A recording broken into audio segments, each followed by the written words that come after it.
what is the batas ng demand? What is the law of demand?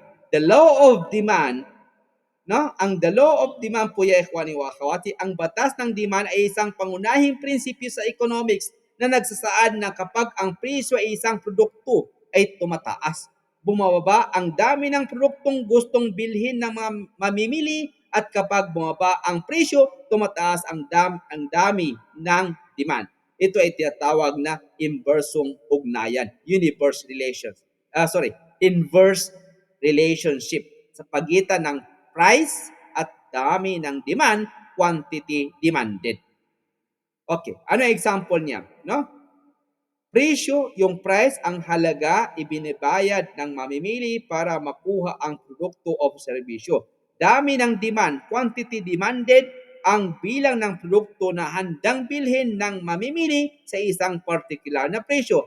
Yung inverse relationship, habang tumataas ang presyo, bumababa ang demand. Habang bumababa ang presyo, tumataas naman ang demand. Ang ugnayang ito ay bunga ng asal ng mamimili, consumer behavior. Likas sa tao ang pag-maximize ng utility, kasiyahan o kapakinabang, at pag-minimize ng gastos, expenditure. Halimbawa niyan, kung ang presyo ng isang kilo ng bigas ay 50 pesos, maaring maraming mamimili ang bibili.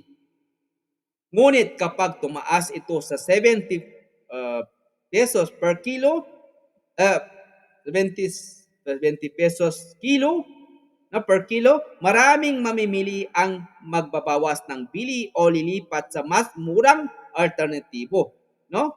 Anong murang alternatibo? Kagaya ng mais, noodles, no, mag-noodles na lang ako, sabi, mag-indomie na lang. So dito, doon na lang sila pupunta.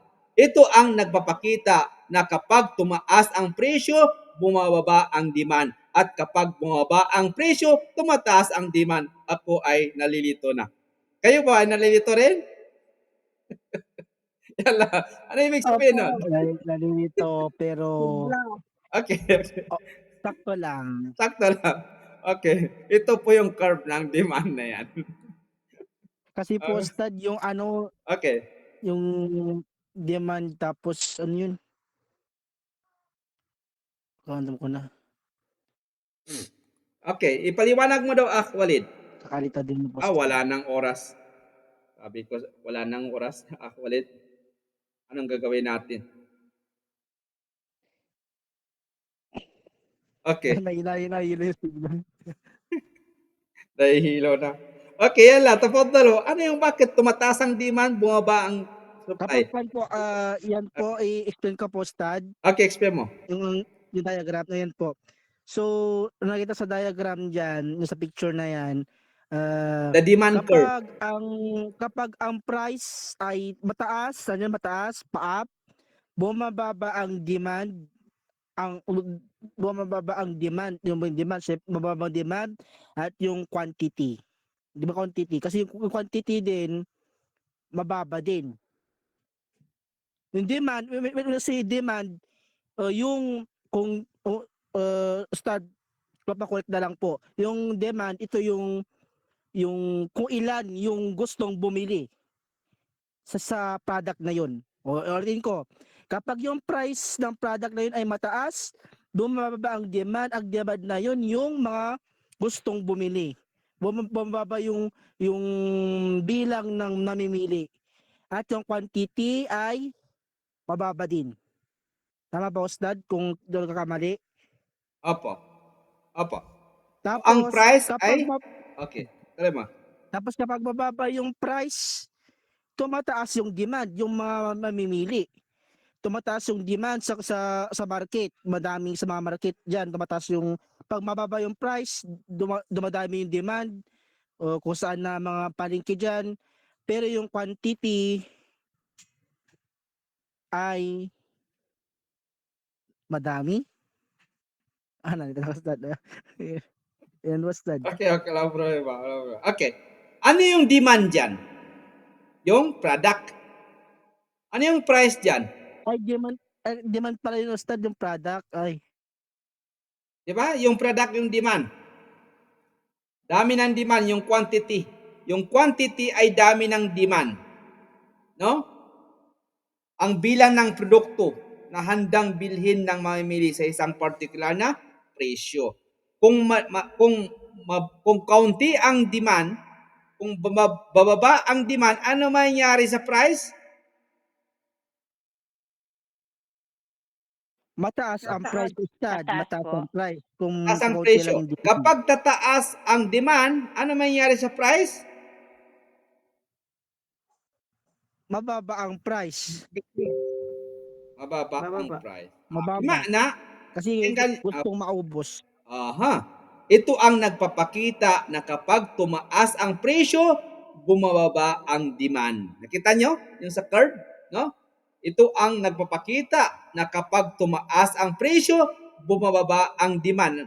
No? Bumababa ang demand. At kapag bumaba ang presyo, tumataas ang demand. Okay. Kailangan natin ng other example. Sa negosyo po, ginagamit ng mga negosyante ang law of demand upang magtakda ng tamang presyo. No? Halimbawa niyan, kung masyadong mataas ang presyo ng isang produkto, maaaring bawasan ang benta.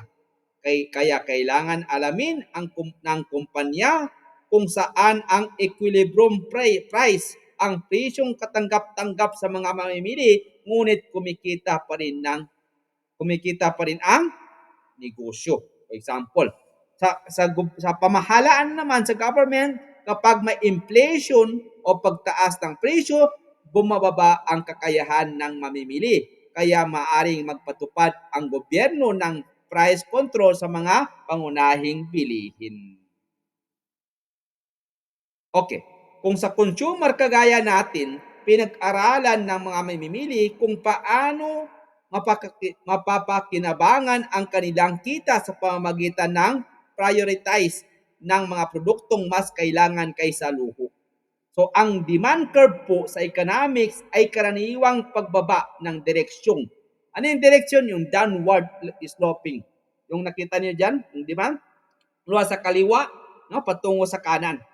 So, ibig sabihin, kapag tumaas ang presyo, bumababa ang dami ng demand. Kapag bumaba ang presyo, tumataas ang demand. Ito ay sumasalalim sa batas ng demand at ginagamit ng mga ekonomista upang mahulaan ang paggalaw ng presyo sa merkado. Di mana ya ikhwani wa akhawati, khulasatul kalam, dito tayo maghiwa-hiwalay. Pag-continue lang natin, di na natin ang oras natin. Sa madaling salita po, ang batas ng demand ay nagpapakita ng natural na reaksyon ng mga mamimili sa pagbabago ng presyo. Kapag mataas ang presyo, ang kunin lang ninyo, kapag mataas ang presyo, ano ya ikhwani wa akhawati mangyayari?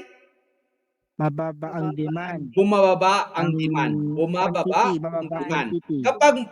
Kapag mababa ang presyo, Mataas ang demand. mataas ang demand. Ito ang pundasyon ng price mechanism sa isang free market economy kung saan ang balanse sa pagitan ng presyo at demand ang tumutukoy kung gaano karaming produkto ang dapat likhain at ibenta.